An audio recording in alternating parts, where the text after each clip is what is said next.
আসসালামু আলাইকুম বন্ধুরা। সময় পিছনে নিয়ে কিছু কথা। বিএনপি, জামাত, গণতন্ত্র বিশ্বাসী মানুষগুলো 17টা বৎসর রাস্তায় চিল্লাপাল্লা করছে, কোর্ট কাছারিতে করছে, হাজরতে করছে, গণতন্ত্রের জন্য, দেশের জন্য চিল্লাপাল্লা করছে, গণতন্ত্র বাঁচাবার জন্য, দেশ বাঁচাবার জন্য। আওয়ামী লীগ ধ্বংস করতেই আছে, করতেই আছে, করতেই আছে। সেই আওয়ামী লীগ দেশের গণতন্ত্র ধ্বংস করছে, দেশ ধ্বংস করছে। এক পর্যায়ে যাইয়া এখন তারা নিজেরাই ধ্বংস হয়ে গেছে। কিছু আছে বিদেশের বাড়িতে, আর কিছু দেশ আছে আনালে কানাচে কোথায় আছে, তাদের কিন্তু চলাফেরার নিরাপত্তা নাই। তার নাম হইল আওয়ামী লীগ। এই দেশটারে তুলমূলে ধ্বংস করে দিয়ে গেছে। আল্লাপাক নিজে বলেছে না, তুই কাকে আদায় করবি, তোর উপরে আসবি সে আদায়। কাউকে কার জন্য খাল কাটে কুমুরে না কেউ ঘরে যাইতে পারে না, সেই খালের কুমুর তোমার নিজে খায়। তুমি আজকে চিন্তা করে দেখো, আওয়ামী লীগ এই দেশের জন্য 17 বছর বিএনপি, জামাত, বিভিন্ন রাজনৈতিক দল, গণতন্ত্র বিশ্বাসী মানুষগুলি চিল্লাপাল্লা করছে, হাজতে থেকে, জেলে থেকে, রাস্তায় থেকে, গণতন্ত্রের জন্য এবং জেলখানা থেকে অতিক্রার করছে গণতন্ত্রের জন্য, দেশ বাঁচাবার জন্য। তারেক যে নিজে বলেছে দেশ বাঁচান, দেশ বাঁচান, বারবার বলেছে মানুষ বাঁচান।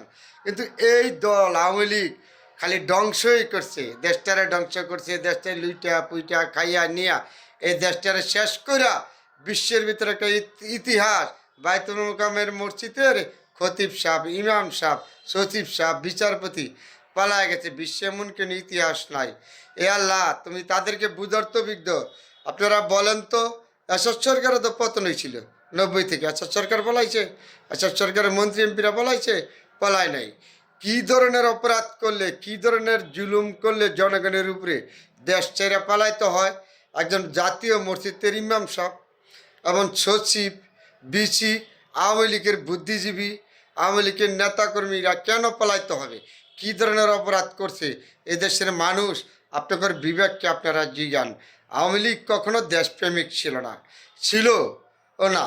একটা দেশের প্রেমিক ছিল, সেই দেশ শুধু খেলে আওয়ামী লীগকে ভালোবাসত, বাংলাদেশের জনগণকে ভালোবাসত না, এই দেশকে ভালোবাসত না, শুধু আওয়ামী লীগকে। তার প্রমাণ শেখ হাসিনাকে এই দেশে জায়গা দিয়েছে, আওয়ামী লীগের যারা অপরাধ করেছে তাদেরকে জায়গা দিয়েছে। সেই দেশ কখনো বাংলাদেশের পক্ষে ছিল না, আজও নাই। যত কথাই বলো বাংলাদেশের সাথে তারা সম্পর্ক করবে, একেবারে ঠিক বুঝবেন না। তারা সম্পর্ক না, তারা ক্ষতি করতে আসবে। তারা বাংলাদেশের জনগণের পক্ষে কখনো ছিল না, ভবিষ্যতেও থাকবে না বাংলাদেশের জন্য। যদি থাকতো তাহলে কয়দিন পর পর আমাদের সীমান্তের মানুষগুলি নির্মমভাবে পাখির মতন হত্যা করছে। এই ইন্ডিয়া, তার নাম হল ইন্ডিয়া। আওয়ামী লীগ দেশটারে ধ্বংস করছে, গণতন্ত্র ধ্বংস করছে, মানুষের জীবন মান ধ্বংস করছে। তার নাম হচ্ছে আওয়ামী লীগ। এখন নিজেই আওয়ামী লীগেরা ধ্বংস হয়ে গেছে।